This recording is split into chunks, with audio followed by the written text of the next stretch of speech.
સમાચાર ગ્રાફિક્સના માધ્યમથી તમને કહી દઉં તો ફ્રાન્સ, સ્પેન અને પોર્ટુગલમાં અંધકાર છવાઈ ગયો છે।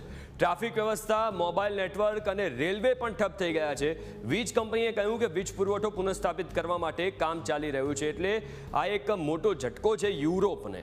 આ સિવાય હવે આતંકવાદ પર કોંગ્રેસે શરૂ કરી રાજનીતિ। સરકારની કામગીરીને સમર્થનના દાવા કરનારા કોંગ્રેસે હવે સવાલો ઉઠાવ્યા છે। કહ્યું કે દેશ પર આફત આવે ત્યારે પીએમ બહાર જ હોય છે। એક બાજુ રાહુલ ગાંધી એવું કહી રહ્યા છે કે અમારું સરકારને પૂરેપૂરું સમર્થન છે, ખડગે કહી રહ્યા છે, ત્યારે બીજી બાજુ કોંગ્રેસ તરફથી આવા નિવેદનો પણ આવી રહ્યા છે।